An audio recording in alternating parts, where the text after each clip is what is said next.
आचार्य अमित गति महाराज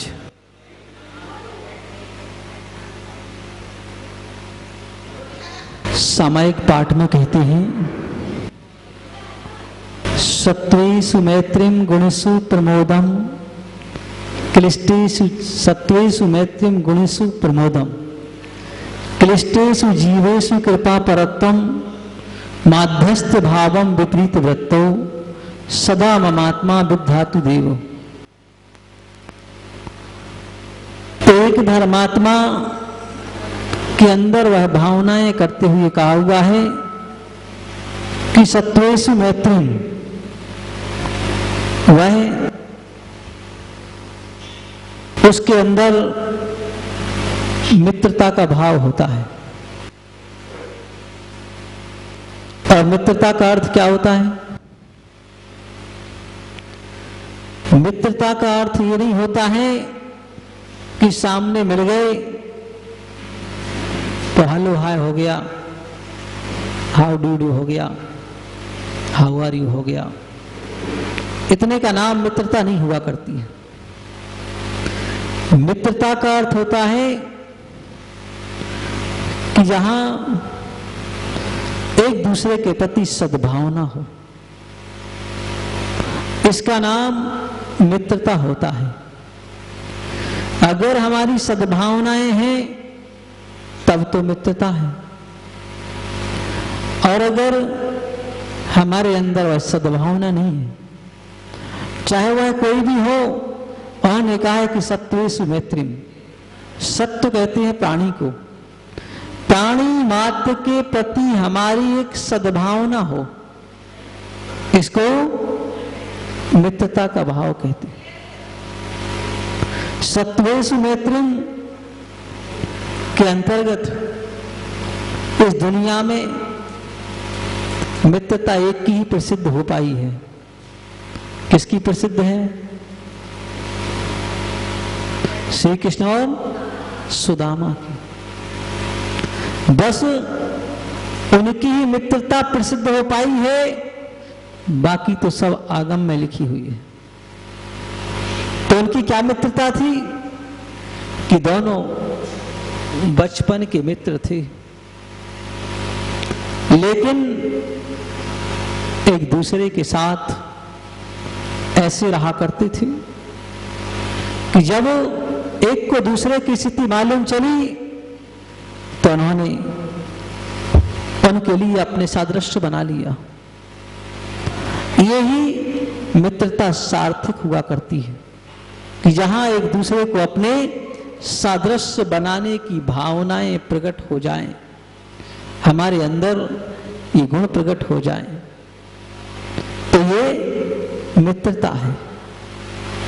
और जहां हमारे अंदर वो भावनाएं ना आ पाए, जिनागम में भी पद्म पुराण में एक मित्रता का कथन आता है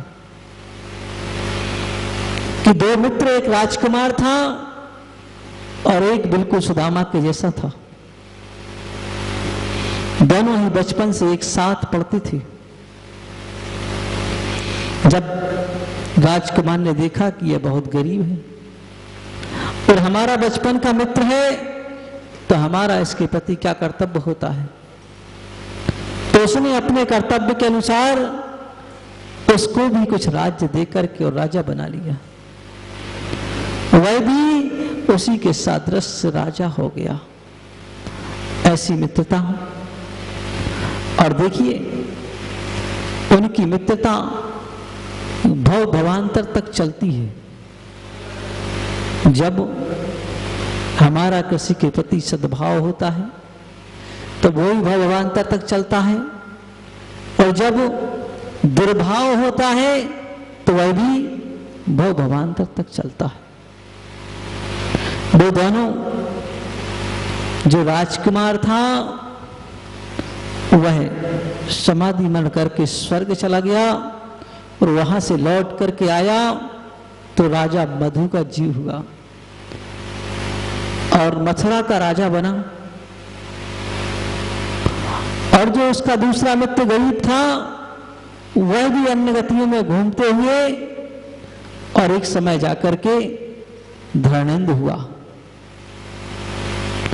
जब वह धर्मेंद्र हुआ तो धर्मेंद्र के समय, जबकि सागरों पर्यंत का समय व्यतीत हो चुका, इसके बावजूद भी जब वह धर्मेंद्र हुआ तो उसने अपनी मित्रता का स्मरण किया कि मेरा मित्र कहाँ है इस समय। क्योंकि देवों के पास एक ज्ञान होता है जिसका नाम अवधि ज्ञान होता है। ऐसे उस अवधि ज्ञान से उसने जाना कि हमारा मित्र कहां पर है, और जान करके जब उसने मित्रता का, तो जब उसने जान लिया कि हमारा मित्र राजा मधु है, मथुरा का राजा है, तो वह उसके पास पहुंचा और जाकर के उसने उसको एक देवोपनीत अस्त्र दिया, एक देवोपनीत त्रिशूल नाम का अस्त्र दिया उसने, और कहा कि यह त्रिशूल ऐसा अचूक होगा कि अगर तुम्हारे सामने 1000 भी शत्रु हो तो उनको मार करके हाथ में वापिस आ जाएगा। ऐसा वह अचूक अस्त्र होगा। तो ऐसा वह अचूक अस्त्र उसके लिए उसने दिया। इसलिए दिया केवल एक पूर्व जन्म की मित्रता के कारण दिया, और वह अचूक अस्त्र को पाकर के, और वह भी अपना राज्य बड़ी चिंता के साथ करने लगा, जो आगे जाकर के राजा मधु रावण का जमाई भी बना। तो इस तरह उस मित्रता के बारे में बताया जाता है कि सत्वेषु मैत्री का मित्र एक भाव में ही भगवान करते में ही कोई मित्रता काम आती है। सत्वेषु मैत्रम गुणेषु प्रमोदम। गुणवान जो होते हैं उनके प्रति हमारा प्रमोद का भाव हो, आमोद का भाव। प्रमोद क्या कहलाता है? मित्रता से जो ऊपर होता है उसका नाम प्रमोद होता है, जिसको देख करके हमारे अंदर वह वात्सल्य और प्रेम उमड़ने लग जाए, उनके गुणों का हमारे अंदर स्मरण होने लग जाए, तो ऐसा वह प्रमोद शब्द आता है। तो का प्रमोदम, तो उनको देख करके हमारे अंदर वह प्रमोद हो जाना चाहिए। जैसे अमूढ़ दृष्टि अन्न के अंतर्गत रेवती रानी की कथा आती है कि रेवती रानी जिस समय एक क्षुल्लक उनकी परीक्षा करने गए, क्योंकि उनके गुरु सूत सागर जी महाराज ने कहा कि जाओ रेवती रानी को मेरा आशीर्वाद कह देना। तो वह भी रेवती रानी की सोचा कि आखिर हमारे गुरु ने उनको आशीर्वाद कहा है, इसमें क्या विशेषता है, क्या बात है कि उनने नमस्कार तो किया नहीं, फिर भी जाकर के कह दिया कि आशीर्वाद कहना। तो आशीर्वाद कहा। जब उन्होंने आशीर्वाद कहा तो उन्होंने कहा अपन की परीक्षा तो कर ले कि आखिर इनके अंदर कौन सा गुण है जिस कारण से हमारे गुरु इनको आशीर्वाद भेज रहे। तो उन्हें परीक्षा के दौरान देखा कि वह पहुंचे और उस उत्तर मथुरा की बात थी कि जहां जाकर के उन्होंने विभिन्न प्रकार से परीक्षाएं की, कि विभिन्न प्रकार के दरबार लगाए। पहले अपनी विद्या के बल से ब्रह्मा बन गए, विष्णु बन गए, महेश बन गए, फिर जाकर के साक्षात तीर्थंकर बन गए। लेकिन रेवती रानी ने कहा कि नहीं, भगवान महावीर स्वामी का काल साक्षात थे, उस समय चतुर्थ काल निकल गया, अब उनका शासन काल चल रहा है, ये पंचम काल चल रहा है। इस समय कोई ब्रह्मा नहीं होते हैं, कोई विष्णु नहीं होते, कोई महेश नहीं होते, कोई तीर्थंकर नहीं होते हैं। तो इस प्रकार का कि अब इस तरह के कुछ भी नहीं होते, अब उनका शासन निकल चुका है, ये कुछ भी नहीं है। तो कहा जब ये कुछ नहीं है तो फिर अब जाने की आवश्यकता नहीं है। उन्होंने कहा कोई मायावी ने आकर के इस तरह का दरबार लगाया होगा, क्योंकि विद्या के बल से सब कुछ किया जा सकता है, हर चीज संभव हो सकती है। तो विद्या के बल से वह दरबार लगाया गया था, क्योंकि वह क्षुल्लक जी थे, वह एक विद्याधर थे और वह अपनी विद्या के बल से उन्होंने ऐसा दरबार लगाया। लेकिन रेवती रानी नहीं आई, और ने कहा भाई नहीं आई तो बात क्या है, अब इनकी परीक्षा और देख लो करके। तो जिस रास्ते से उनका आना और जाना होता था, तो वह मंदिर वाले रास्ते के बीच में जाकर के और एक रोगी काया का रूप बना करके पड़ गए, और वहां ऐसे गिर गए अपनी विद्या के बल से कि बहुत रोगी हैं, इनको कुछ भी। तो रेवती रानी उस रास्ते से निकली, देखा कि अरे ये तो एक गुणवान है, क्षुल्लक है, उत्कृष्ट श्रावक हैं, 11 प्रतिमाधारी हैं, और उनको देख करके उनके मन में एक प्रेम और अनुराग उत्पन्न होगा। इसको कहते हैं गुणेषु प्रमोदम। जिनको देख करके, संतों को देख करके, व्रतियों को देख करके हमारे मन में एक अनुराग उत्पन्न होना चाहिए, गुण उत्पन्न होना चाहिए, आह्लाद उत्पन्न होना चाहिए, तब तो बात बनती है कि हाँ भाई हमारे अंदर वह अनुराग उत्पन्न हुआ है। तो ऐसा अनुराग जब उनके मन में उमड़ा तो वह उनको ले आकर के अपने घर ले गए। बोले देखो, हो सकता है कोई रोग हो, क्रस हो गया हो, रोग के कारण कमजोर हो रही हूं, और उनकी पूरी परिचर्या कराई, उनकी पूरी सेवा कराई, और सेवा कराने के बाद उनको बढ़िया से अच्छे से आहार कराया, बड़ी भक्ति और प्रेम के साथ कराया। ऐसा आहार करा करके और उन्होंने कहा,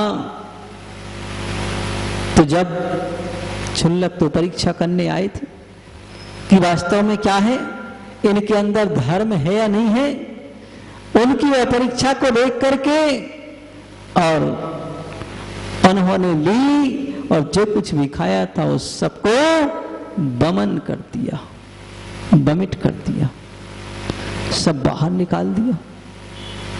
तो अब उन्होंने क्या सोचा